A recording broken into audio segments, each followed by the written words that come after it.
हाय मेरे प्यारे दोस्तों, मैं राज अमरेश स्टेपिंग स्टोन चैनल पर आपका स्वागत करता हूं। हम लोग ग्रुप डी में जो कुछ क्वेश्चन है, डेट है हमारा, जो डेट है 12/11/2018 फर्स्ट शिफ्ट का है। जो भी इसमें मुझे क्वेश्चन लगा कि टफ है वो सारा क्वेश्चन मैं बतला रहा हूं।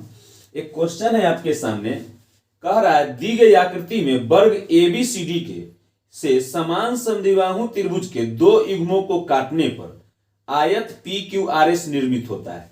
कटे हुए भाग का क्षेत्रफल 288 मीटर स्क्वायर है, तो PR की लंबाई ज्ञात कीजिए।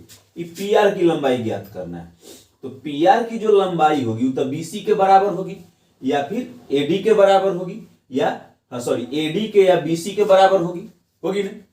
तो समझिए, कह रहा है कि ई जो है ई भाग है, इस समद्विबाहु त्रिभुज काटा गया है, इस सब समद्विबाहु त्रिभुज काटा गया है, ठीक है। और ये जो भाग काट के हटाया गया है, ये सब भाग, उस सब भाग का क्षेत्रफल है 288 मीटर स्क्वायर। तो हम निकालते हैं, ये वर्ग है तो सबको 90 डिग्री का होगा, तो अगर इसको A मानते हैं तो ई भी है, इसको A मानते हैं तो ई भी है। तो समद्विबाहु त्रिभुज काटा गया है, तो इस चारों समद्विबाहु त्रिभुज का क्षेत्रफल कितना होगा? 1/2 गुणे आधार A और ऊंचाई A, यही ना होगा, ठीक है। ऐसा ऐसा कई गो त्रिभुज है? 4 गो। इस सब का क्षेत्रफल दे रहे 288 मीटर स्क्वायर। तो 2 से ही कट गया 2 बार में, 2 से ही कट गया 144 बार में, तो A स्क्वायर बराबर 144, तो A बराबर 12।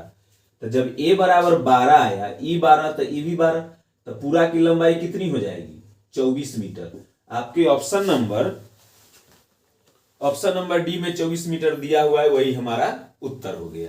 समझ में आ गई बात कि 4 समद्विबाहु त्रिभुज काटा गया है एक वर्ग में से, तो एक समद्विबाहु त्रिभुज का क्षेत्रफल कितना होगा? 1/2 गुणे आधार गुणे ऊंचाई। आधार भी A है, ऊंचाई भी है। ऐसा ऐसा कई गो त्रिभुज है?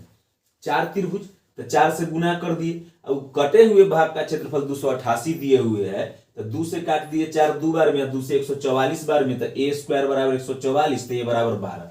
जब A बराबर 12 तो E भी बराबर 12, तो 12 12 24 हो गया। तो पूरा BC की लंबाई 24, तो PR की लंबाई भी 24 हो जाएगी, ठीक है। नेक्स्ट प्रश्न आपके सामने है, कह रहा है एक कमरे की लंबाई चौड़ाई ऊंचाई अनुपात 3:3:4 है। लंबाई चौड़ाई और ऊंचाई का अनुपात है 3:3:4, ठीक है। यदि लंबाई को दुगना करे, दुगनी चौड़ाई को 2/3, लंबाई को दुगना, तब कितना हो जाएगा? 6। चौड़ाई को 2/3, तो 3 का 2/3, तो 3 से 3 कट जाएगा तो 2 बचेगा। और ऊंचाई को आधा कर दिया जाए तो 4 का आधा 2। तो अब पहले के लंबाई चौड़ाई ऊंचाई ई है, और अब की लंबाई चौड़ाई ऊंचाई ई है, ठीक है। आगे पढ़ते हैं। तो कमरे की 4 दीवारों को पेंट करने की लागत कितने प्रतिशत कम हो जाएगी? तो चारों दीवारों के क्षेत्रफल क्या होता है? 4 दीवारी का क्षेत्रफल 2 × L + B × H। तो ई जो है, पहले इसको हम 100 मानते हैं, तो कितना को आप 100 माने, ये बात गौर कीजिएगा, ठीक है। इधर दिख रहा है, इधर में, तो 2 × L का मान 3, B का मान 3 और H का मान 4, ठीक है। तो इसको हम 100% माने हैं, तो 3 3 6, 6 दूना 12, 12 चौक 48, तो ये 100% माने हैं। तो 48 को हम 100% माने, कोई दिक्कत नहीं ना। अब देखिए, अब जब नया निकालेंगे तो 2 × L + B × H, तो नयका आधार के अनुसार, नयका लंब, नया न्यू वाला आधार और न्यू वाला लंबाई, न्यू वाला चौड़ाई और न्यू वाला ऊंचाई लेके जब हम निकालते हैं 4 दीवारी का क्षेत्रफल, तो क्या आएगा? तो 2 × L का मान 6, B का मान 2 और H का मान 2, तो 6 2 8 दूना 6 2 8 8 दूना 16, 16 दूना 32 आया, 32 आया ना। तो जब 48 के वैल्यू 100% है, तो 32 की वैल्यू कितनी होगी? निकाल लेंगे। 48 का वैल्यू 100% हम मान लिए, तो 32 की वैल्यू कितनी होगी? तो 16 दूना 32, 16 3 48 ना, तो यह आ जाएगा x बराबर 200/3, यानी 66.66 मान लीजिए, या फिर 66.2/3 मान लीजिए। तो पूछ रहा है कि कितना कम गया, यही ना पूछ रहा है। कि कितना कम गया, तो निकाल लीजिए। तो जब 100 में से इसको घटाएंगे, पहले 100 था, अब इतना है, तो कितना बच गया, तो 100 में से घटा लीजिए 200/3, ऐसे घटा लीजिए, इस तरह से घटा लीजिए, नहीं लिखिएगा तो घटाएंगे तो 300 में से 200 गया तो 100/3, यानी 33.1/3% कम जाएगा। कोई दिक्कत? फिर से समझा दें, समझिए। पहले लंबाई चौड़ाई ऊंचाई दिए हुए था 3:3:4, ठीक है। तो उसके आधार पर हम चार दीवारी का क्षेत्रफल निकाले। तो चार दीवारी का क्षेत्रफल होता है आधार के परिमिति, ठीक, आधार की परिमिति 2 × l + b गुने ऊंचाई, तो h, तो ये हो गया चार दीवारी का क्षेत्रफल। अब उसको हम 100% मान लिए, जो पहले वाला था उसको हम 100% मान लिए। तो 2 लंबाई 3, चौड़ाई 3, ऊंचाई 4, तो 3 3 6 2 12 चौक 48, 48 के वैल्यू 100% मान लिए। तो नया वाला लंबाई चौड़ाई ऊंचाई लेके हमारा कितना आ रहा है, तो 2 × l + b × h, तो l का मान 6, b का मान 2 और h का मान 2, तो 6 2 8 8 2 16 16 2 32। तो 48% की वैल्यू 100 है, तो 32 की वैल्यू कितनी होगी, 48 की वैल्यू 100%, तो 32 की वैल्यू कितनी, तो आ गया x = 200/3। तो पहले 100 था, अब इतना है, तो कितना कम गया, यही ना पूछ रहा है कि कितना कमेगा। तो कमेगा कितना, तो पहले 100 था, 100 में से घटा लिए जो नया वाला है 100, तो कितना आ गया 100/3, यानी 33.1/3% कम जाएगा, ठीक है। इसी टाइप का एक और प्रश्न लेते हैं, बहुत प्यारा सा प्रश्न है। एक कमरे की लंबाई चौड़ाई ऊंचाई का अनुपात 5:3:2 है। तो लंबाई चौड़ाई और ऊंचाई का अनुपात है 5:3:2, ठीक है। तो 5 यूनिट 3 यूनिट 2 यूनिट मान लेते हैं। अब क्या कह रहा है कि इसकी लंबाई को दुगना कर दिया गया, तो नया वाला जो लंबाई है दुगना कर दिया गया, तो 10, और चौड़ाई को 1/3 कर दिया गया, तो 3 का 1/3, यानी 3 × 1/3, तो 1 ना, और ऊंचाई को आधा कर दिया गया, तो 2 का 1/2, यानी 1। तो पहले लंबाई चौड़ाई ऊंचाई इतना था, अब लंबाई चौड़ाई ऊंचाई इतना है।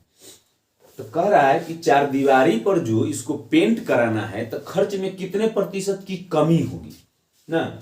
तो हम इसका चार दीवारी का क्षेत्रफल देखते हैं। तो चार दीवारी का क्षेत्रफल क्या होता है, 2 × l + b × h, तो यह आ जाएगा कितना, 2 × l का मान 5, b का मान 3 और h का मान 2, तो 5 × 3 8 2 16 2 32 यूनिट आ गया, ठीक है, 32 यूनिट। हम इसको कितना के बराबर मानते हैं, 100% के बराबर। क्लियर है, 100 के मान 100% बराबर मान लिए आरंभिक वाला का। नया जो होगा, नया वो क्या हो जाएगा, तो नया वाला क्षेत्रफल हो जाएगा 2 × l + b, तो 10 × 1 11 × h, तो 1, तो 11 2 22। तो पहले था 32, अब है 22, तो कितना कम गया, 10 यूनिट कम गया। तो जब 32 के वैल्यू हम 100 माने हैं, तो 10 की वैल्यू जो होगा वही ना अंतर होगा, उतना ही ना कम होगा। इससे ही 10 कम है, तो 32 के वैल्यू 100% है, तो 10 की जो वैल्यू होगी उतना ही ना कम होगा। तो निकाल लीजिए। तो 4 से ही कट गया 25 बार में, और 4 से ही 8 बार में, 2 से ही 4 बार में, और 2 से ही 5 बार में। तो क्रॉस गुना करेंगे तो 4x = 25 5 125, तो x = 125/4, यानी 31.25%। 4 × 12 4 × 4 1 1 0 4 2 8 2 0 4 5 20, तो 31.25% पहले से कम जाएगा, ठीक है। कोई दिक्कत? तो इस टाइप का प्रश्न आपको समझ में आया होगा। अगर नहीं समझ में आया तो एक बार और देखिएगा, समझ में आ जाए। नेक्स्ट प्रश्न है आपके सामने मेरे प्यारे दोस्तों। निम्न वेन आरेख 50 छात्रों को दर्शाता है जो व्यावसायिक प्रशिक्षण सत्र ABC में भाग लेते हैं, ठीक है। प्रत्येक छात्र कम से कम एक प्रशिक्षण सत्र में भाग लेता है। प्रशिक्षण सत्रों में केवल 2 सत्र में वास्तव में कितने छात्र भाग लेते हैं? केवल 2 सत्र। तो देखिए, इसमें और इसमें A और B सत्र में भाग लेने वाला यहाँ पर खाली है, A और C में यहाँ पर जो दोनों में भाग लेगा वो खाली है, इसमें जो भाग लेगा वो खाली है।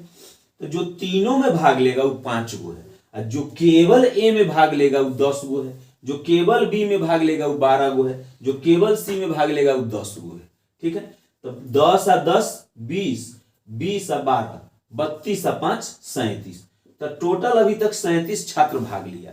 तो जो इसमें है वो तो अभी बच्चे रहे। और केवल वही 2 गो में जो है वही ना बचल है। तो टोटल 50 गो, जिसमें से एगो वाला है, तीनों वाला है, तो 2 गो वाला ना बचल है। तो घटा देंगे तो जो बचेगा वो कै गो वाला होगा? 2 गो वाला होगा, जो दोनों सत्र में भाग लेगा, है ना। कुछ इसमें ई दोनों में होगा, कुछ ई दोनों में होगा, कुछ ई दोनों में होगा, लेकिन होगा केवल 2 ही में। समझ में आ गई बात? तो टोटल 50 गो छात्र था, तो 3 गो वाला एगो वाला घटा दिए, तो जो बच गया वो 2 गो वाला होगा। ठीक है, नेक्स्ट प्रश्न देखिए, आपके सामने है नेक्स्ट प्रश्न।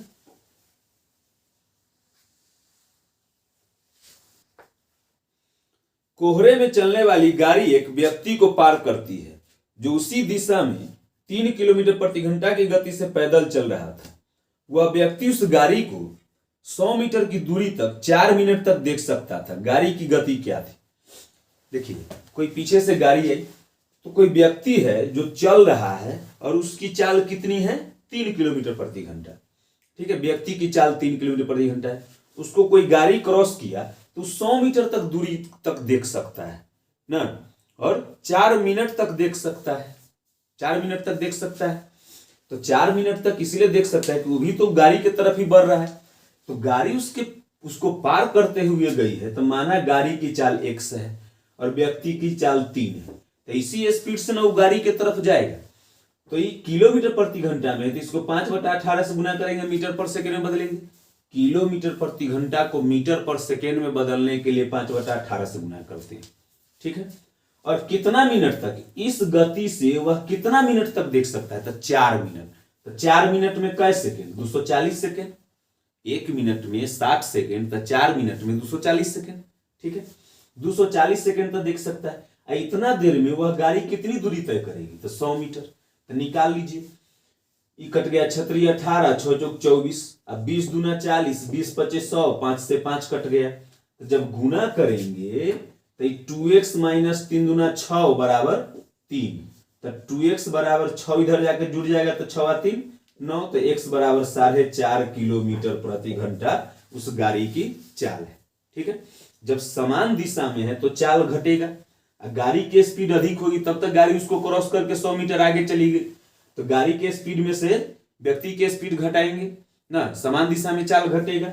अब ये किलोमीटर प्रति घंटा में है, तो मीटर पर सेकंड में बदलने के लिए 5/18 से गुना करेंगे, और समय है 4 मिनट, तो 4 मिनट को इस सेकेंड में बदले, क्योंकि जब चाल मीटर पर सेकेंड में है तो समय को सेकेंड में बदलेंगे। इतना देर में वह गाड़ी को कितना दूर तक देख सकता है?